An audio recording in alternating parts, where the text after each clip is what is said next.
ছাত্ৰ ছাত্ৰীসকল, আজি মই তোমালোকৰ পঞ্চম শ্ৰেণীৰ পৰিৱেশ পাঠ্যপুথিখনৰ জীৱন ধাৰণৰ প্ৰণালী নামৰ এই পাঠটোৰ সকলোবোৰ প্ৰশ্ন উত্তৰ কৰি দিম। গতিকে এতিয়ালৈকে যদিহে চেনেলটো ছাবস্ক্ৰাইব কৰি লোৱা নাই, কৰি লোৱা, কাৰণ তোমালোকৰ এনেধৰণৰ ভিডিঅ'বোৰ ইয়াতে পাই থাকিবা।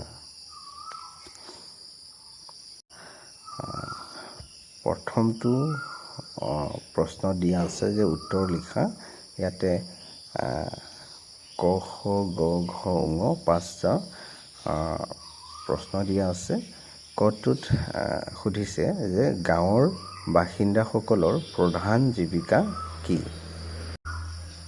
তাৰ পাছত সুধিছে যে তেওঁলোকে কি কি শস্যৰ খেতি কৰে। ইয়াৰ উত্তৰত তোমালোকে লিখিবা যে গাঁৱৰ বাসিন্দাসকলৰ প্ৰধান জীৱিকা হ'ল কৃষি। তেওঁলোকে ধান, মাহ, মৰাপাট, সৰিয়হ, তিল, কুঁহিয়াৰ আৰু নানা প্ৰকাৰৰ শাক পাচলিৰ খেতি কৰে। খটোত সুধিছিল চৰ অঞ্চলত বাস কৰা লোকসকলে কি কি শস্যৰ খেতি কৰে। ইয়াৰ উত্তৰত তোমালোকে লিখিবা যে চৰ অঞ্চলত বাস কৰা লোকসকলে সাধাৰণতে ৰবি শস্যৰ খেতি কৰে, যেনে মাহ, সৰিয়হ, জলকীয়া, বেঙেনা, তৰমুজ আদি। গটোত সুধিছিল ঝুম খেতি কাক বোলে। এই কৃষি পদ্ধতিৰে কি কি শস্যৰ খেতি কৰা হয়। ইয়াৰ উত্তৰত লিখিবা পাহাৰৰ এঢলীয়া ঠাইত কোৰেৰে মাটি খান্দি ঢাপ কৰি কৰা খেতিক ঝুম খেতি বোলে।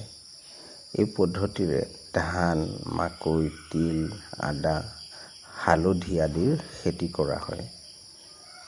ঘটোত সুধিছিল নৈ পাৰৰ লোকসকলে কিদৰে জীৱন নিৰ্বাহ কৰে।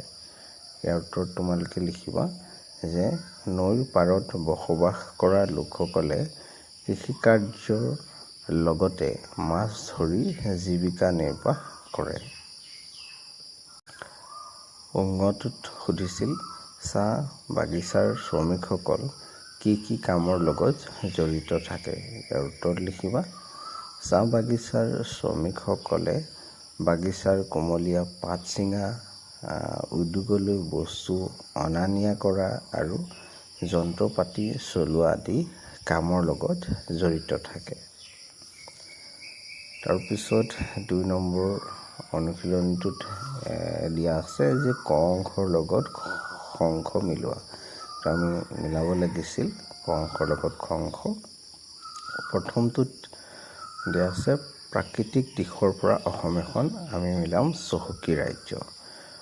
অসমৰ ভৈয়াম আৰু পাহাৰ দুয়ো অঞ্চলতে চাহ বাগিচা দেখা যায়। ইয়াৰ লগত মিলিব আদিম মানুহে, এইটো ইয়াৰ লগত মিলিব অঘৰী জীৱন যাপন কৰিছিল। তাৰপিছত চৰ অঞ্চলত বসবাস কৰা লোকসকলে সাধাৰণতে ৰবি শস্যৰ খেতি কৰে। তেনেদৰে 3 নম্বৰ অনুশীলনীটোত দিয়া আছে যে খালী ঠাই পূৰ কৰা। ক খৰালি কালত পাহাৰীয়া অঞ্চলত, ইয়াত আমি লিখিম পানীৰ অভাৱ হয়।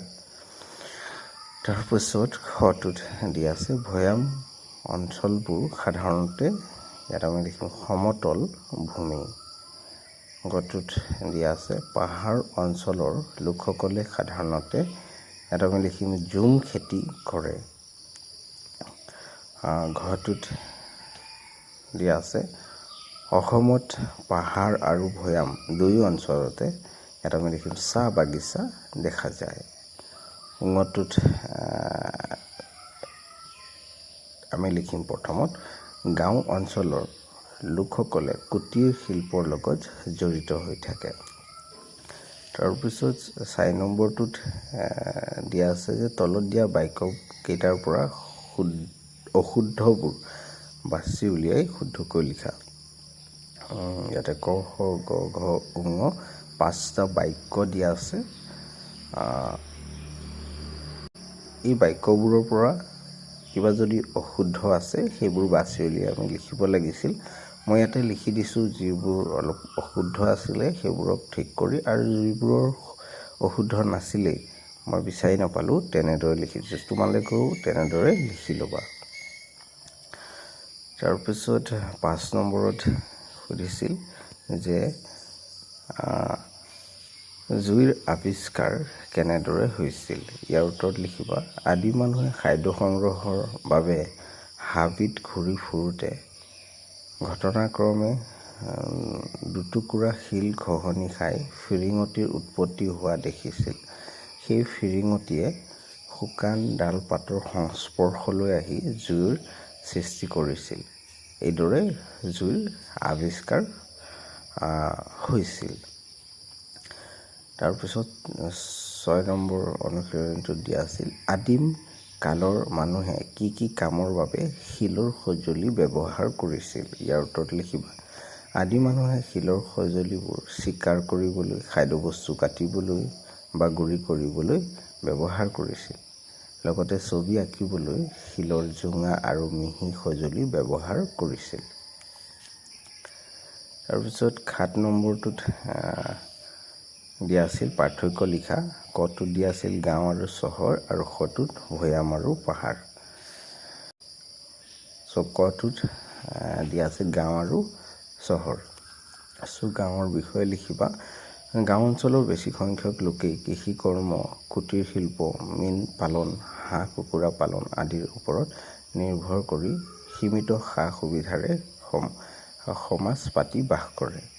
চহৰ চাকৰি, ব্যৱসায় আদিৰ সুবিধা থকা আৰু উন্নত শিক্ষা, চিকিৎসা, যাতায়াত, বিজুলী, পানী আদিৰ ব্যৱস্থা থকা ঘন জনবসতিপূৰ্ণ অঞ্চলসমূহেই হ'ল চহৰ অঞ্চল।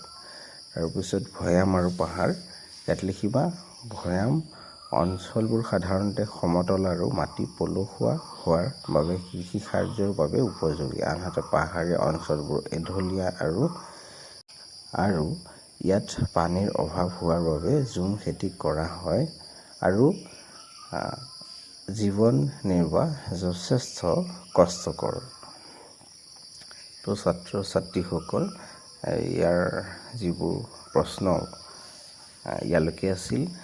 এতিয়ালৈকে যদিহে চেনেলটো ছাবস্ক্ৰাইব কৰি লোৱা নাই, কৰি লোৱা, কাৰণ তোমালোকৰ এনেধৰণৰ ভিডিঅ'বোৰ ইয়াতে পাই থাকিবা।